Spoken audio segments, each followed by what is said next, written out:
观众朋友大家好，欢迎收看3月7日公视台语台下晡新闻，我是陈淑君。咱先来看今天有啥物新闻重点。前民众党党主席郭文地8摆告别式早起伫新德市举行。郭文地8点53分到现场，离开的是陈培基化工司法迫害人权。这高雄医学大学学生伫台中，和食酒赛车的驾驶弄死，酒驾防治团体是批评台中市连续2档酒驾的死伤是全国上悬。今两介绍连续3礼拜拢起，1礼拜1斤起3块，主要是受到禽流感疫情的影响。来看前民众党党主席郭文地8摆告别式，早起伫新德市举办。郭文地伫台北看守所人员的介护，无挂卡寮出口，早起8点53分到现场。郭文地伫咧致哀的时口讲：后生不好，袂当陪你行人生行完最后一程。郭文地伫告别式停留1点半钟，要回去看守所的时，伊的看守陈培基甲郭文地抱安，化工司法迫害人权。那北里3党今仔拢有代表出席，总统赖清德无送回蓝致意。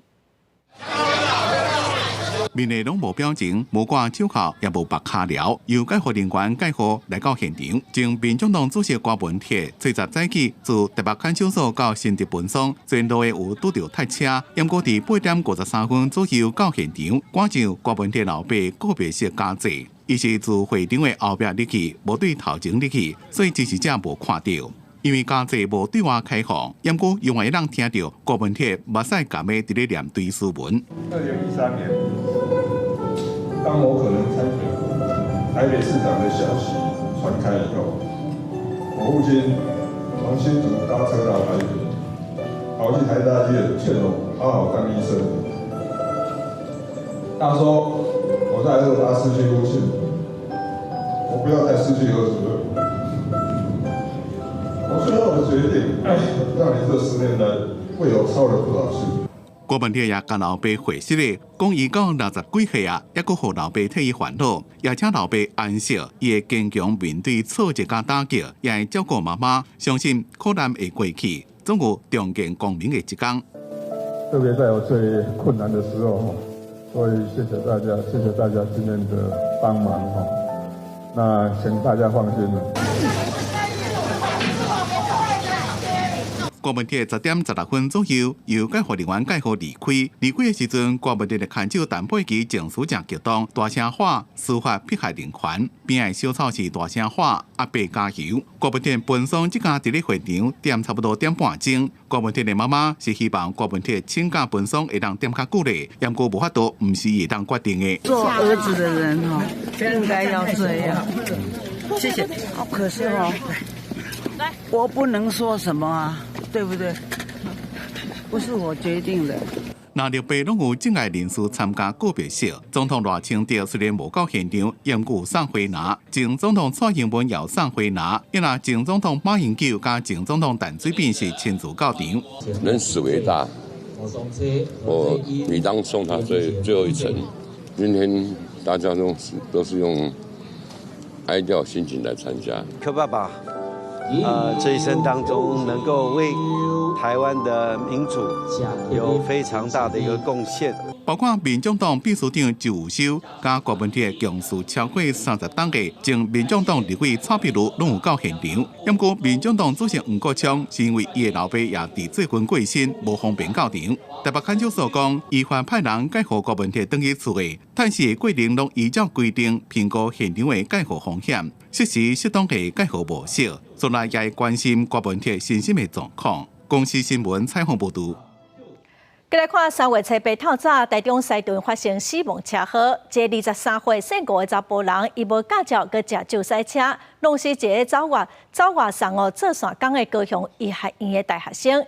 警方佮发现这个嫌犯已经3届无驾照赛车互抓到，佮有妨害自由定前科人已经抓到了。检察官复审了后，嘛已经甲这个嫌犯羁押了。外送员骑奥多摆青顶要过路口，伊的倒边一台乌车撞红顶，该撞到。外送员伤势严重，送病医了救袂大。初八透早3点外，台中西屯发生死亡车祸。警方根据现场留来万码甲车牌，甲弄着人逃走的23岁姓吴的男子追缉到案。警方火速调阅监视器，于5时许将其查缉到案。死者是正伫咧高期内读职能治疗系4年的医学生，昨嘛正伫咧台中实习，透早无用伫咧走外送，所互酒驾的这台乌车弄死。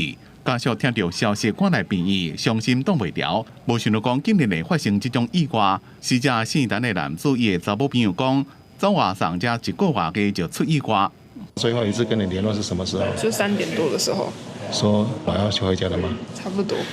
肇事逃走的姓吴的男子开的这台乌车，车头规拢变形，前挡风玻璃也明显弄起被分裂。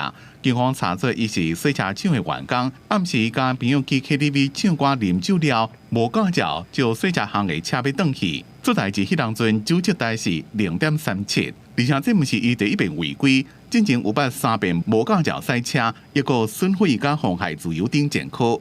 驾驶动力交通工具发生交通事故致人死伤而逃逸及过失致死等罪嫌，有事实足认被告有逃亡之余。检方依照肇事逃走、酒驾致死、公共危险等3条罪，向法院申请羁押核准。因那弄人的这台乌车的车主，也因为甲车借予无驾照的人驶，就要负担连带责任。警方将会依照违反道路交通条例罚6000到2万4，并且依照过去违规的记录，吊扣汽车的牌照1个月到6个月。公司新闻综合报道。这个学生的家属嘛质疑讲，台中市拢无认真的抓酒驾。市政府是强调讲，去年处地7000件，死亡的人数嘛降超过4成。也毋过酒驾防治团体是指出讲，台中市已经连续2档酒驾死伤是全国上悬，应该爱检讨。食酒赛车涉案的查甫人，去互警方抓起来，伊车牌半暝3点，涉嫌弄死外送员姓陈的查甫大学生，酒测值到0.37。死者的妈妈是真痛心，这期台中市政府拢无伫咧抓酒驾。执法的这个是不是难道是北部比较严厉吗？然后这个在中南部他们是怎么样？比较，那为什么会有这样子这个的差别呢？警方调查发现，这涉案的查甫人因为有3届无驾照赛车的记录，检方向法院声押核准。针对台中市搁再传出酒驾弄死人，台中市长罗秀燕就表示，目前已经有加强执法的力头。113年全年度的计算我们取缔的件数高达7000件，是6都最多。那另外我们死亡减少44%，减少44%，也是6都最多的。澄清一下我们并不是6都最高啦我们也是6都第2名。当然这个数字统计还可以我们还可以再讨论台中市警察局宣布，对即马开始进行5天的酒驾大执法，也若针对酒驾数量遐尼悬拢无共的分析，对外无一个讲法。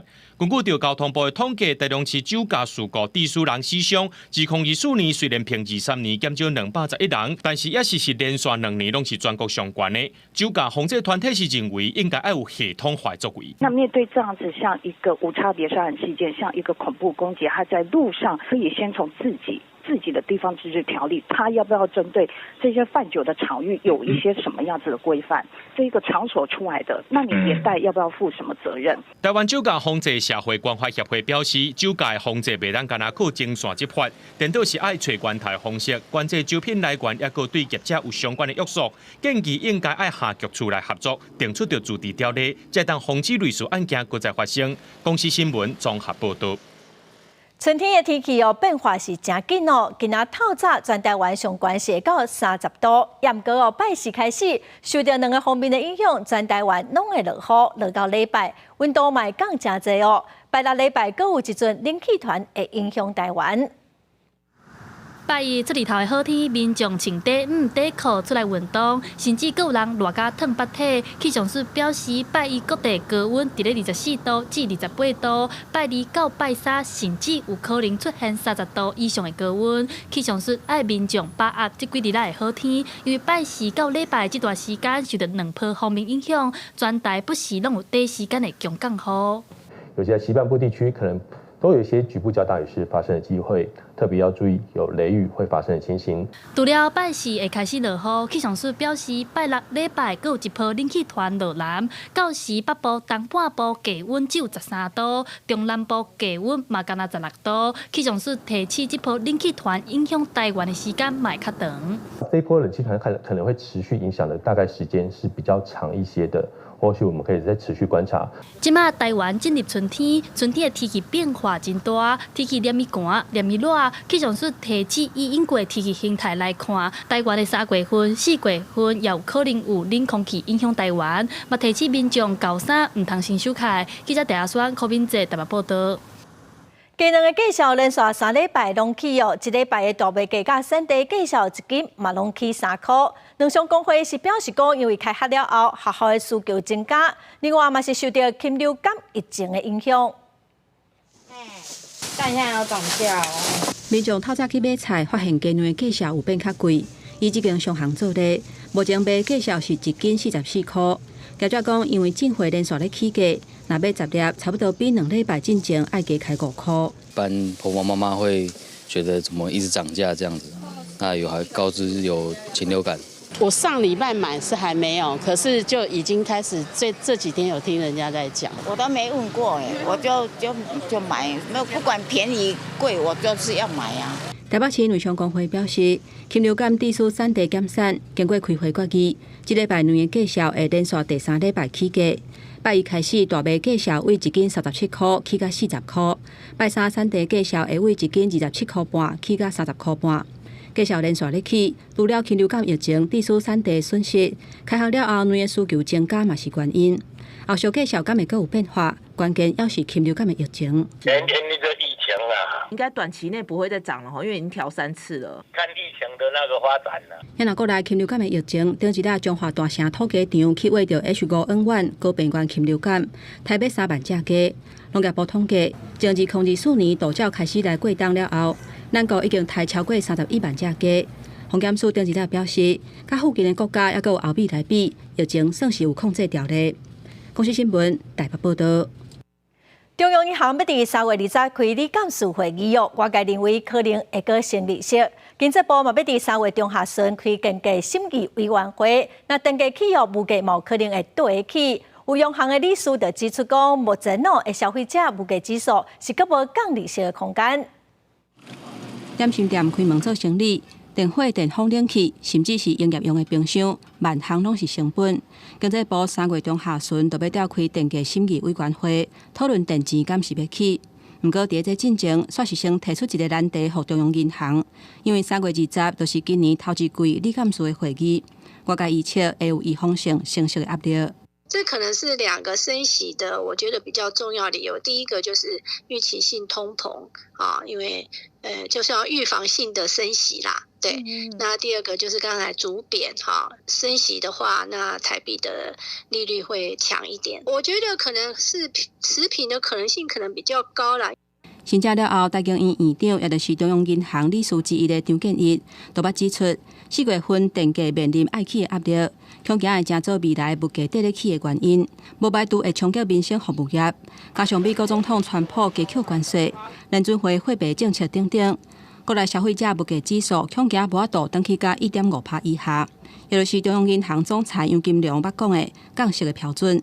不过，嘛有学者推测，受到川普政策的影响，金融市场的不确定性相关，真有可能会依次现状。我相信这个央行应该是不至于会有一些升息的动作。如果说当这个整个经济情势不稳，甚至产生所谓系统性风险那到时候搞不好那个面临的问题不是通膨，而是通缩，不见得这个时间点会是一个打房的好时机。升息恐惊会引起房市起炒变卖。有学者分析，3月20的利率依次无变，连世界无变的机会真大。今年台湾的通货膨胀可能会比去年较温和。下半年颠倒有机会降息，不过后续的发展影响的层面是不利快。政府要安怎来稳定物价压力，外界要持续的观察。公司新闻台北报道。再来看立法院的财政委员会今仔举行税收超顶行税和民众的公听会，有学者是建议讲会当来考虑减税，某专家认为讲应该爱来推动税制的改革。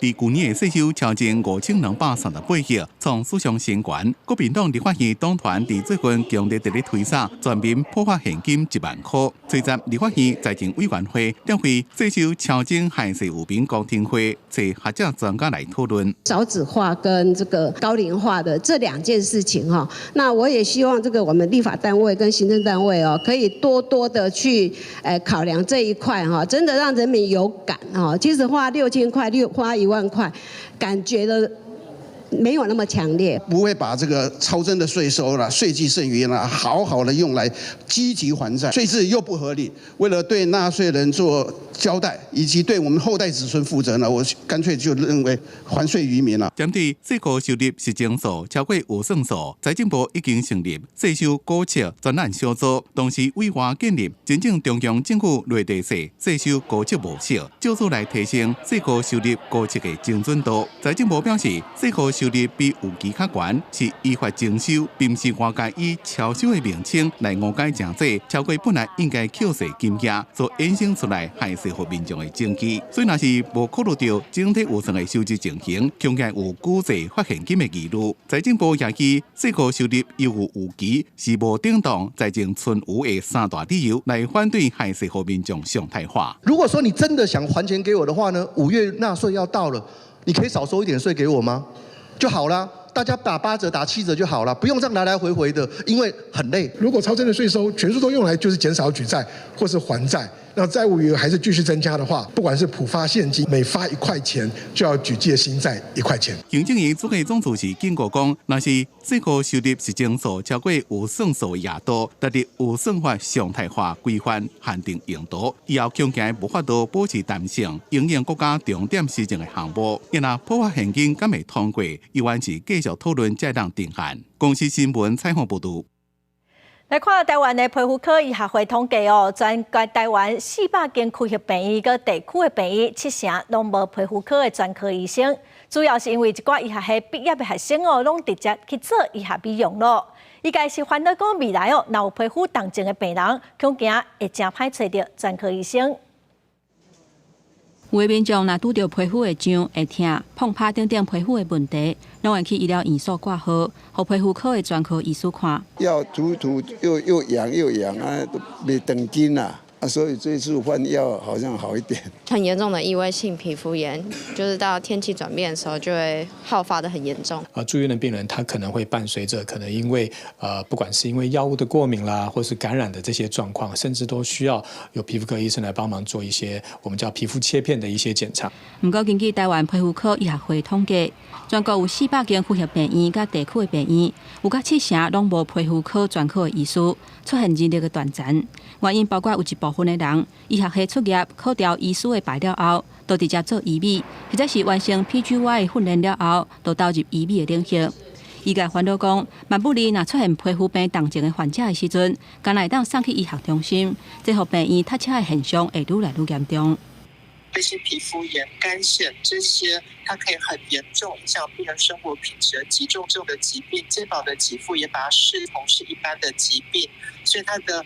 对于医院来讲，它的收入相当的低。我们政策的目标就会是区域能够做协作，把病人 hold 在区域里面。这个区域基本上面就必须以皮肤科而言，他们就会有一些比较复杂的需要住院。台湾皮肤科医学会呼吁政府应该重新检讨健保支付的制度，嘛建议甲皮肤科的医师纳入癌症治疗甲长照的团队，而且甲专科医师的卡手纳入去病院评鉴必要的项目。针对这点，卫福部强调讲，国内皮肤科专科的医师卡手有够热，也若紧急、严重、罕见等等的动症，要是希望会当回归医学中心来治疗。公司新闻台北报道。国际新闻来看，美国白宫的附近昨透早有人提穿乌白舞结果被白宫的特勤人员开枪弹着，送病院嘛救无回来。华府的警方拄仔公布讲，这个死者是来自印第安纳州一个27岁查甫人。伊本地就有行底路的想法，可能想要透过这个事件来结束家己的性命。美国特勤局人员伫咧清洁现场附近有封锁线，并且封锁关仔路，有一寡人摕手电伫咧搜查，并且把证据装入去袋仔内面。清洁案发生的所在正敏感，就伫北京附近的关仔路。不过，迄当阵总统川普人无伫咧北京内，是伫咧伊佛罗里达州的海鸥庄园。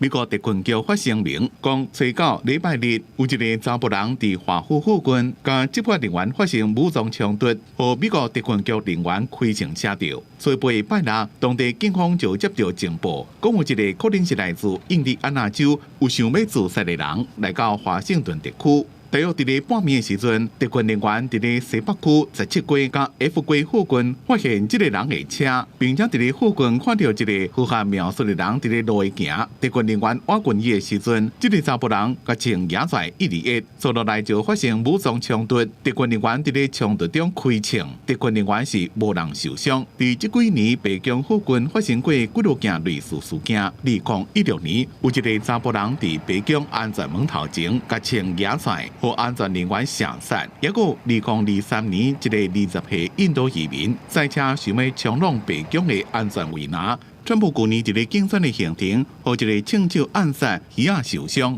特勤局要来调查发现，为因沟通无够电信，才会造成枪击案发生。公司新闻黄文玲编译。来看叙利亚去年12月份政变最近搁再发生严重的流血冲突。临时政府的安全部队甲流亡前总统阿塞德的军队小战4日，已经有1300个人死亡了。叙利亚新领导人夏拉嘛表示讲，一定会对杀害平民的行为来追究责任。叙利亚临时政府安全部队甲效忠前总统阿塞德的阿拉维派战士，伫叙利亚沿海省份纳塔基亚激烈交战。这个省也是阿塞德所属的阿拉维派的大本营。双方自顶礼拜4初6起爆发武装冲突，两边战士拢有伤亡，加上平民被杀，死亡人数超过1000人。叙利亚临时政府领导人夏拉承认国家即马面临新的危险。初九宣布成立独立委员会，专责调查针对平民的屠杀行动。يتمثل في محاولات فلول النظام الساقط ومن ورائهم من الجهات الخارجية خلق فتنة جديدة، فليس أمام هؤلاء سوى خيار واحد وهو تسليم أنفسهم للقانون فورا。初九伫首都大马士革，数百位叙利亚民众组织抗议，要求停止暴力冲突。过去几日的武装事件，真侪住伫沿海地区的居民拢逃离家园。路透社引用叙利亚安全人士的讲法，包括拉塔基亚在内等地冲突状态已经缓和。暴力冲突关注初六，政府军遭到伏击了后引起的。An ambush attack that killed over a dozen Syrian security forces near the coastal city of Latakia quickly turned into the worst fighting that Syria has seen since its 13-year civil war. This is further going to complicate matters for Syria's new authorities as they struggle to negotiate a settlement with the Kurds of the northeast and the Druze in southern Syria, as they struggle to exert state authority across the war-torn country. 阿拉维派占叙利亚人口10%，是伊斯兰什叶派分支。叙利亚大部分是逊尼派。按发初期，网络上有不少包括出国无穿衫遗体倒伫路边顶，杀戮鸦片战团。华盛顿邮报报道，这拢助长宗派对立情绪。美国国务卿卢比奥谴责叙国境内的暴力冲突。联合国也呼吁叙利亚临时政府追究野史者的责任。公司新闻黄伟玲编译。过来消息来看，新党的台北市议员侯汉廷公布一段乌险学院开会录音档，指控乌险学院的创办人沈碧阳亲像有收外国的资金，佮讲若有飞弹，若有中国的飞弹拍过来，会有正大的帮战。也毋过，沈碧阳早起是批评讲，这是典型中国的行政手法。迄当时伊是学者，摕各国的补助，拢是公开的资讯。再来最重要的应该就是这个中国的飞弹，中国的飞弹打过来那一次，其实对我们有很大的一个帮助。这段流出来的音档是苏当时乌险学院的创办人沈碧阳开会时阵的音档。新党台北市议员侯汉廷指控乌险学院哪像收外国的资金，批评沈碧阳透过两花紧张的局势来得到家己的政治利益，要求伊就要把不分区立委洗掉。他所谓的大陆飞弹打过来对他们有帮助，不外乎就是对他募款有帮助，对他们黑熊学院壮大自己有帮助。那作为一个政治人物，表面上喊抗中保台，背底却在暗算，哎呀，中共飞弹利我良多，会引起公愤的了。老百姓不能接受他这样子借着抗中保台做生意，然后希望中国打飞弹他可以募得更多的钱，赚更多的钱。新北用车站嘛亲身出面，在记者会批评讲，这是典型中国心政的手路，用一寡指控来甲特定的人物作恶，针对个人打击心理封杀。而且背后家己主动时是学者的身份，提供高研究的补助，这拢是公开的资讯。伊做立委了后，都已经停止所有的申请，嘛已经离职。而且解说这隐痛的内容，是咧讲台湾民风意识的提升，不过煞是去用作恶。所以在那一个时候，我们得到了巨大的关注，也因此有越来越多的企业主来接触我们，然后跟我们讲说，你们做的事情非常的重要，我们能不能够帮忙？就那么简单而已。结果竟然可以被曲解成说，我说飞弹来了可以赚大钱。新北勇表示，过去这2礼拜，就至少有10项对伊的作恶甲指控，包括伊伫美国有3栋厝，甲伊的学历是假的，伊嘛有提出伊的毕业证书、甲房产的证明来背回。伊嘛强调讲，中国对使用这种舆论战、法律战甲心战是真熟手。伊认为接落来会受到攻击的对象，真有可能都是各项罢免案的代表人。公司新闻台北报道。数位部2025年要来推出数位边境的皮包啊，按算讲，佮会甲其他的部会合作，甲身份证、健保卡、驾照拢加入来代替目前使用的卡片。也毋过有民众是真烦恼讲个人的资料会外流。数位发展部是表示讲，这款数位边境是真安全，民众的个人资料是无直接嵌伫内底。妈，你有电子处方签吗？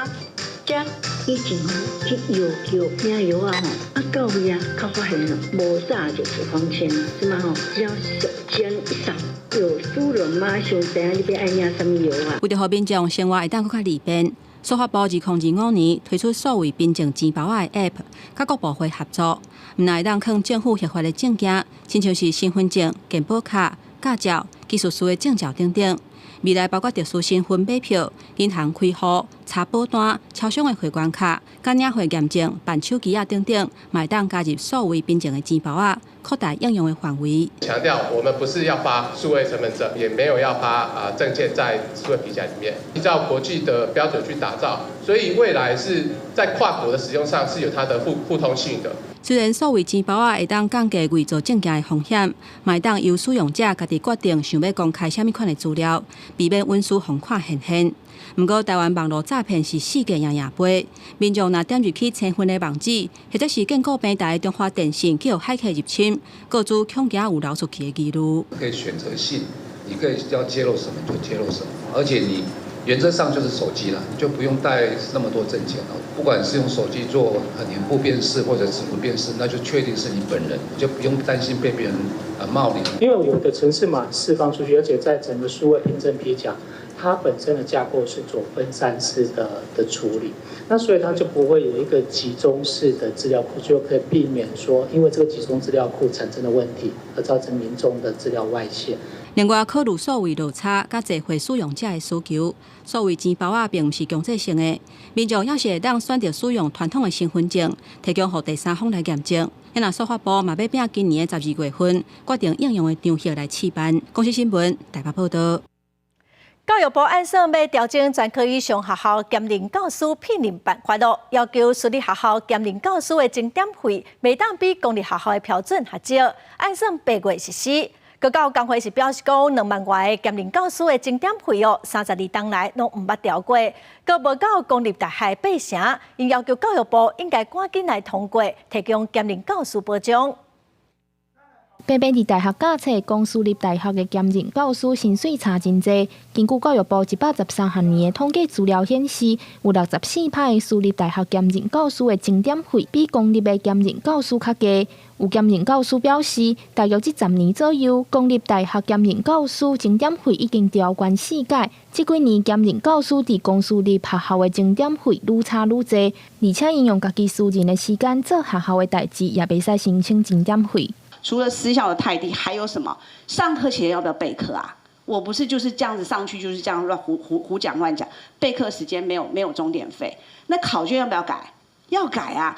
台湾高等教育产业工会就表示，大部分私立学校的兼任老师长期受到无公平的对待，高达有44间私立大学超过32年毋捌调悬钟点费，因的钟点费敢若公立学校的76%。的确是把我们的这个兼任老师当成是便宜又好用的这个廉价老师，32年不调薪。你如何能够接受？到底这些学校能够拿出什么样的一个理由，说32年不调薪，我们的物价都已经飞涨了不知道多少倍？教育部最近有发函表示，要修正伫2014年定的专科以上学校兼任老师聘任办法。未来私立学校兼任老师钟点费尚无爱比照公立学校。各教工会表示，希望教育部赶紧修正办法公布实施。另外，因为兼任老师无受到教师法和劳基法的保障，希望教育部会使同意劳动部互兼任老师受劳基法的保障。因为教育部是回应讲，按算今年8月施行。针对工作权益的部分，教育部表示已经兼顾教育场合的特殊性，会依教师法的体系来规范。记者中嘉嘅谢桂玲台北报道。法国法司法4档外落，检验过检察官的评鉴成立的案件只有11件尔。最近有一个民众指控讲，伊向各妨害名誉，伊认为讲检方伫审问的过程有性别歧视。今仔有民间团体帮伊申诉，要求检察官评鉴会就要针对这案的检察官来进行评鉴。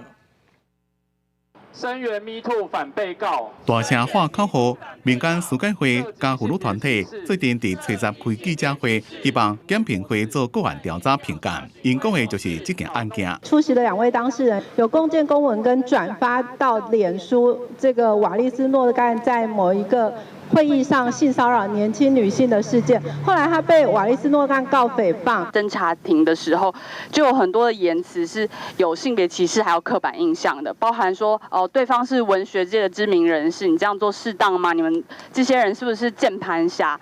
然后反复的质问目击者的性别。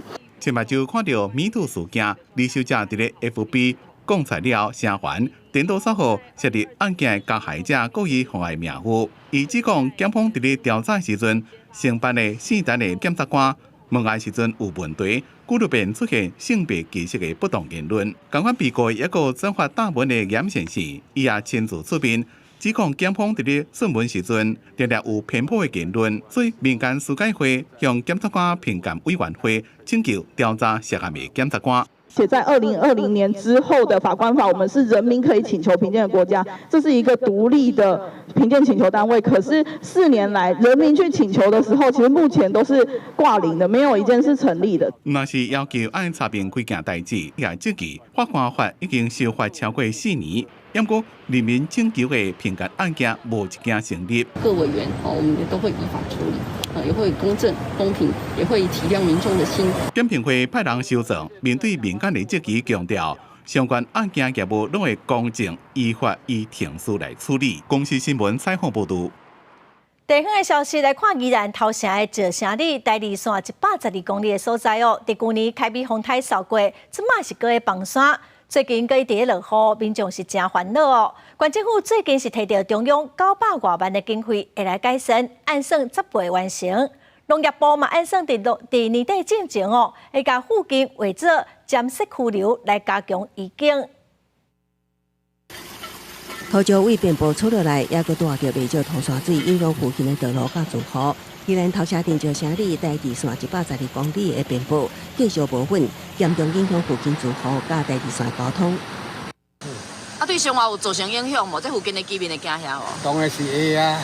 哦。这本来这度还搁较济哩，你若用水当你流的。这边是这个遍布头一摆发生土石出路的问题。在地居民讲，去年凯比风台开始，遍布都有无稳的情况，也捌有土石冲入徛街。即马是拄着落雨，在地人都烦恼，每一摆复原工作也用真侪人力甲物力。那希望未来这个位置可以减少民众会担忧的问题，土质的崩落太快，以及水淹在那个可能会影响到周边民宅的部分。在地方的争取之下，县政府得到行政院900多万的经费，会针对当地沉沙地做改善，提升容量。较佳遍布会兴建拦沙坝稳固，较无佳的遍布是以生态工法做时间中，正常来解决土石流问题。我们就希望说，借由这一次工程会以及农村水保署挹注的经费的工程，我们来确保施作完成以后，可以确保地方的居民以及连外道路一个永久性的一个安全。县政府表示，工程会底会召开地方说明会，人数共识有计5月动工，10月完工。另外，当地经过调查，符合暂时溪流条件，农业部有计年底进前完成暂时溪流的维设。未来若要发生强降雨，就会当及时预警附近住户疏散。公司新闻采访报道。中华邮政为了庆祝邮政节咯，一个员工发1000块的奖金，也毋过高雄邮局员工白讲，主管要求因去邮局的网络平台买米冲业绩。局长阁发公文禁止员工伫网络发表意见。也毋过高雄邮局是强调讲，这是内部的规范，并无当然因为发言互处罚。点着邮局网络平台白米等商品拢会当买，但是高雄邮局员工说，互主管要求，要用今年度公司发的1000块邮政节奖金买自家网络平台的白米冲业绩，引起员工不满。代志还未结束，台湾邮政产业工会又讲，最近高雄邮局发公文，公然限制员工的言论自由。这样就是迫使一些同仁，他有这个公文在，他可能有一些心里想讲的话，等于是说都不敢讲了啊，只能往心里藏啊。公文写员工无主管允准，袂当用私人也是代表机关的名义黑白来发表有关着邮政事业也是职务的讲话，嘛讲若是发现违反规定，爱主动查处申报，看情节的轻重，以违反相关规定来议处。我们写的是不实言论。诋毁长官，我们并没有说你不可以在上面发表言论。高雄邮局只是澄清，只是过去捌有同仁因为无写名出现3、2件也是不实指控的状况，才发文提醒同仁要注意改善。若是单纯讨论内容，公司无禁止。也许他们内部没有一个管道可以让他们去说他们的心里的话。正常是管道可以投诉还是什么之类的。高雄邮局表示，公司早就针对同仁对外发表言论有规范，这是制定的规范，不是因家己所创。若是邮政奖金爱买白米的代志，单纯是认为这个商品介绍袂歹，嘛会当帮公司冲业绩，建议同仁买，不是强制，嘛袂有同仁因为无买，就来影响科技。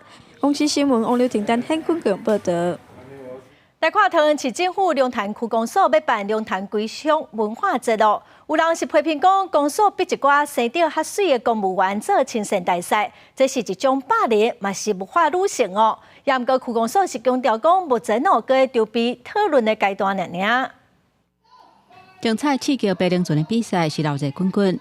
龙潭区公所筹办2025年龙潭归乡文化节，除了白龙船的比赛。今有风声讲，因要伫公务人员内底选出12金梯，加做接待人员。去互批评袂输是选美的比赛，毋那是工课场的霸凌，嘛无法女性。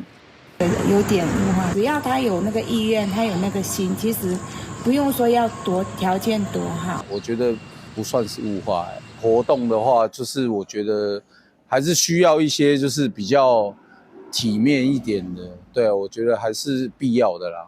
正式的场合本来就是要有他该有的礼仪跟那个，不然你就找那个公园一堆阿婆阿嬷，你就找他们去迎宾不就好了？针对最近龙潭区公所传出要为公务人员内底选出12金梯，毋但要求面子爱水，体格160公分以上，爱会晓化妆，甚至爱会日理国局处的长官。针对这点，民众的看法是无啥同款。有人认为讲办活动接待人客，资本都爱拣外形较好的。不过，嘛有人认为这袂属是选美的标准，已经严重偏离公务人员的专业，甚至有性别的歧视甲刻板的印象。有关亲善大使的用意，在检讨改进前2年归乡文化季龙舟赛活动贵宾接待的经验，不论男女，只要有服务热忱的同仁，我们都会纳进。针对有关不法女性的批评，区公所强调讲，并无工课场的霸凌，嘛无不法女性，成立亲善大使团的用意。是要检讨甲改善接待贵宾的经验，提升公所的形象。无论查甫查某，只要有服务的热情，拢会当来参加，并无像风声所讲的，拢干那找生了水的不法女性的情形。公司新闻桃园报道。台湾本地细蕊的野生兰花受草哦，因为伫清明节前后大开，所以又个叫做清明草。嘛，因为数量真少哦，算是量要绝种的食物哦。最近有民众伫台南的北克里公园看到这款兰花，相关单位就赶紧来围巾介绍，嘛呼吁民众都唔通乌白板。用手做比对，白色清明草的花时，加热强的红色生起嚟，而且细蕊甲若无斟酌看，可能会无看到。这是台湾本地上细蕊的野生兰花清明草。最近有民众发现伫台南北克里公园也看得到。因为我比较运动，我看到围安尼，我唔知是什么花啊，我看的呢。你要水源，还有那个整个地方没有污染，它才会生长出来。非常少，他很挑地点的，然后呢，他说清明节那时候才会出现。志刚到现场巡逻，清明草发的所在也有起封锁线，就惊细粒子的清明草互民众大概冷气。清明草是台湾原生兰花，而且是上细蕊的。清明前后会开花，才会放号做清明草。过去因为西拖地受损断，搁定定互民众搬来做药草。台湾野生的清明草已经强被消失。寿草啊，跟金线莲一样啊，它平常啊看起来叶子啊不会很特殊啊，跟那个杂草一样。但是开花的时候啊，又跟金线莲一样，会开出一穗啊长长的花穗啊，像兰花一样。它因为它开花期很短嘛，一般在清明节前后。居民也不要想说要摘回家，因为虽然说它在中药上会有一些什么药效，可是我们一般都不需要这些东西。那你摘回去也不太容易活，其实是浪费。公务局表示，台南若要看清明草，敢若把刻咧纪念公园看得到，希望民众爱加爱惜。若发现有毁损，会以市价6倍金额，甲民众讨赔偿。公司新闻综合报道。来看家人哦，一个12岁查甫囡仔，因为阿嬷伫对面咧等伊，一个囡仔无真足看，直接就冲过双黄线过车路，河道侧边一台车弄着哦，加在人只有轻伤。因为这个囡仔违规，警方嘛先开一张500块的罚单。一个查甫囡仔想要行到对面，互阿嬷骑车载去读册，要毋过伊敢若看正边这边，就行过双黄线车道，结果互倒边开来汽车去弄着，加在送病院了后，这个囡仔只有头壳去切着伤，人无要紧。男童穿越马路时，遭自小客车刹车不及，发生碰撞，送医。无生命危险，经警方对驾驶人实施酒测，并无酒后驾车行为。警方讲，这个交通事故初三早起发生伫贵人的安一路，双方拢无提出告诉，家己和解。要过是囡仔先违规的，警方开单举发违规，行过段路，交由法定代理人来缴这个罚款。男童不依规定擅自穿越马路，已经违反了《道路交通管理处罚条例》第78条的规定，可以处以新台币500元的罚款。我们会依规定制出罚单后，交由他们法定代理人依规定缴纳。警方也指出，开车的人当时的速度是30到40公里，看到囡仔时是拢袂浮动啊。加上这个所在是弯道，初步判定应该是无造成事故责任。教孩子在正确的地方穿越，哪一些地方会有死角的出现？比如说像转弯处的部分，他就应该要离转弯处比较远的地方。成人的部分的话，就应该要教导成人不要在对向侧接送孩童。警方也呼吁过路人唔通随意行过大路，也来长期关心囡仔交通安全的公民团体，也呼吁囡仔过大路进前要遵守停、看、听的这基本规则。开车人也应该爱真小心，注意路况，确保安全。记者综合报道。来看云林理伦乡南马路，昨暗头6点哦，一台轿车无说离去弄着停伫路边的车架花盆，嘛造成自来水的管线破去，加载是无人着伤。也毋过哦，驾驶甲乘客3个人煞随逃离现场。警方表示讲，已经查到这个车主了，嘛会进行调查。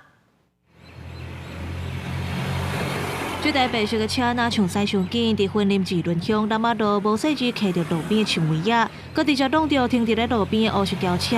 这台白车拢甲西一辆，包括驾驶、乘客拢总3个人，煞直接落车做引走。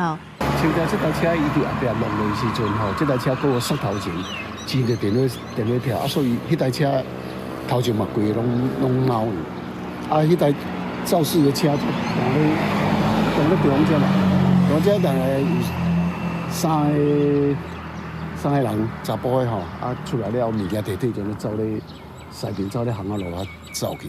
应该是外劳没有错，然后跑到那边有一个公庙那里。然后听说好像是有人接应的样子。车祸发生伫咧初九暗头8点，当地民众表示，车祸发生的时阵，车顶一个驾驶和2个乘客是随落车，无到1分钟的时间就早离开现场。有民众讲，因看起来是外籍移工。警方表示，目前已经找到车的主人来调查。那驾驶人还有乘客下车后就离开现场。目前我们警方已查询到车主。正在厘清驾驶人当中。另外，发生交通事故，没有人受伤，肇事逃逸，最高可处3000元的罚款，并应吊扣驾驶执照3个月。警方表示，驾驶和乘客身份要搁咧调查。若这站车祸嘛造成2大自来水的管线崩开，经过抢修已经复原。呼吁民众若发生交通事故，若准无人着伤煞走去，上重会当罚3000块，吊扣驾照3个月。公视新闻综合报道。有民众暗时赛车经过花莲的玉里，发现路面出现乌云通报了后，林保署确定讲这是去年野红的打鼓阿狸，马上就派人去抓。因为这只乌云的后脚已经手术掉了，目前嘛等个评估讲敢会当去甲伊野红。林先生车到透早4点外，赛车经过花莲玉里镇万祥社区时，伫大路突然拄到一只真大只乌色的动物，原本就是狗，不过我经看才发现是一只长后脚掌的乌熊。惊讶的就想说，怎么会？为什么在路上看得到熊这样？它应该是有受伤，有可能是被捕兽夹弄到吧。林保署花莲分署随检出，这是113年第2摆红抓到，救伤完成了后，伫去年12月野红的打鼓阿狸，伊伫今年2月离开山区大洞点了后，就渐渐往山卡山洞。2月27日，就把入侵关卡国小，也伫4个月公园出入。现在芒果开花，人家会放那个鱼啦、肉啦，会那个金星啊会来，闻到这个味道，它就下来。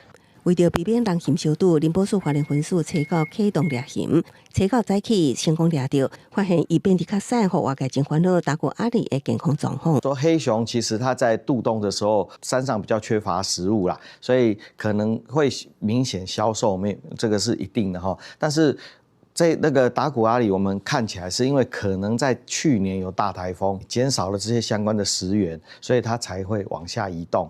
林保署花莲分署强调，打鼓阿里因为后脚掌折击，对找食会有一定的影响。那伫野花无法度生存，才会造成伊继续交交公园还是航园，都会将打鼓阿里永久收留。目前已经将伊送往台东野生动物救伤中心安置。公视新闻采访报道。苗栗有一个护林人牵狗仔去散步，向一只大只乌狗冲过来，害这护林人甲伊的狗仔拢受伤送病院。这只乌狗的主人因为不甲狗仔绑的，害人受伤卖防以动保法处罚。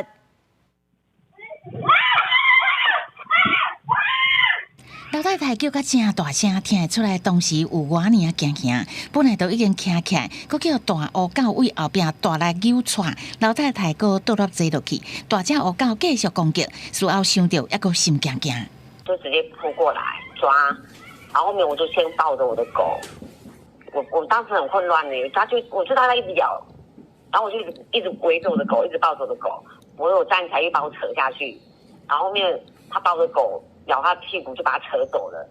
老太太初五暗时我要7点带厝内的柯基狗仔去附近散步，煞去拄到一只无把手大型狗仔连续攻击，佫加咬，造成伊甲狗仔拢受伤。就医了后，已经甲警方报案。该受伤的民众就医后，对事主提出伤害及毁损告诉，警方受理后依法移送苗栗地方检察署侦办。要有7岁以上的人伴同，如果说是攻击性的犬只，要牵绳戴口罩。大只乌狗因为无人陪嘛，无把手饲主除了互人告，嘛爱面临动保法规范。家犬行为训练师表示，饲狗需要人陪伴甲训练。若做家犬有影响到饲主，还是别人的行为，像讲半暝一直吠攻击别人，建议都爱行为训练，无应该放外。记者综合报道。来看美国甲乌克兰拍算要签的抗战协议约，嘛互大众来了解稀土的重要性。生活甲军事武器等设备，拢需要这款抗战资源。未来嘛可能会来成做是国际上互相竞争的关键。伫西班牙巴塞隆纳进行的世界行动通信大会，各大厂商拢展示上新的通信甲电子产品。伫先进科技成果的背后，一定要有关键的矿物。根据英国甲美国地质调查部门的研究，一台电脑就需要超过30种矿物，包括铝、镉甲锌这款。这款矿物和家电、医疗设备，一个感应器内面的半导体会当正常运作，也强劲热式电源甲军武设备原料甲运作。和人类用电子产品加速产业甲生活发展。These are finite resources which are hugely important in a whole array of consumer electronics, and therefore, as the world continues to gorge itself on those types of devices, the availability of those becomes a strategic asset to any government or country that has some control over them. 稀土其实唔是正罕有的矿物，是因为伊分布的区域伤宽，特别甲其他的矿物难做伙，正歹开采提炼，爱投入大量的成本。伫稀土产业有开采的技术，就让增加市场的竞争优势。矿产分析师讲，即马中国伫矿藏甲开采技术拢是带头的地区，所以伫规个供应链内面是较有优势。The challenge is not so much knowing the deposits where they are, it's the energy, the water, the technology especially, and that's where China has invested for a long time. And can do it much more cheaply than the rest of the world, and so hence they've been able to develop their 90% control of refining of rare earth. 稀土分析专家也观察到，伫即马关键矿物供应的压力，主要是来自地缘政治环境，临时实际需求，受到欧美对抗中国的政治趋势影响。即马大个国家拢倾向拍破对中国的依靠。欧盟的关键原料法案就要求2030年进前。至少10%的材料开采爱供应给欧盟内部使用，并且规定欧盟每年的消耗原料内面，来自单一第三国家的比例袂用超过65%。伫全世界即马拢注重科技发展甲绿色转型，关键矿物正在运行战场，要怎平衡供应安全、地缘政治甲环境保护，是世界各国即马大家拢注重的问题。公司新闻张淑芬编辑。来看嘉义县政府最近出一本小解阿里山高山茶的新册，邀请24个捌伫全国比赛得顶的农民来分享经验，望讲会当传承，嘛来提升台湾种茶个做茶技术。阿里山高山茶的茶农伫茶米收成了后，下面就要继续无闲培茶的工课。嘉义县配合农业部茶改场，甲24位茶农做茶经验甲故事整理出册。要互民众来了解阿里山的高山茶。咱的一寡状况，包含咱的栽培环境的部分，咱做茶的过程，以及要安怎泡茶，要安怎啉茶，这部分拢有讲到。这本册除了有阿里山高山茶知识以外，内底小界24位茶农，拢是捌伫全国比赛夺过前3名的人。农业部茶改场表示，产茶专业的经验，唔但会当正做知识来传承，对台湾高山茶的产业技术嘛会当带来提升。这内面有足侪选手的，因逐个人的理念拢无共款，会当为伊的理念内面去找到讲，伊找到讲伊适合什么物件有啊？对这茶的认知会熟悉，田间栽培技术的改进。甲做茶的这个环境的这个提升，这拢总是伫这本册内底拢会使互大家看得到。嘉义县农业处表示，阿里山高山茶有2300公顷的种植面积，是嘉义县真重要的经济作物。这本册除了是记录嘉义在地发展要50档的高山茶产业，嘛希望透过这本册的发表，互民众对大阿里山地区的高山茶有更较深的认识。记者林慧婷，嘉义报道。下晡的天气，咱来看各县市详细资料。北部地区上低19度，上悬27度；中部地区上低19度，上悬26度；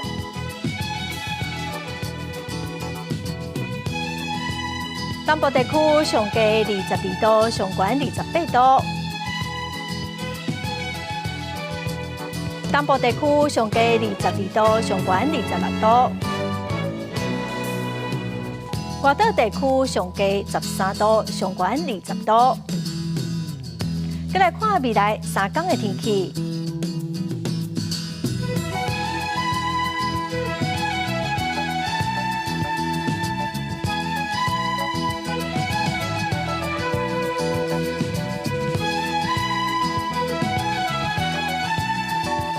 感谢观众朋友收看《公视台语台》播新闻，我是陈淑君，明仔载播3点，咱再会。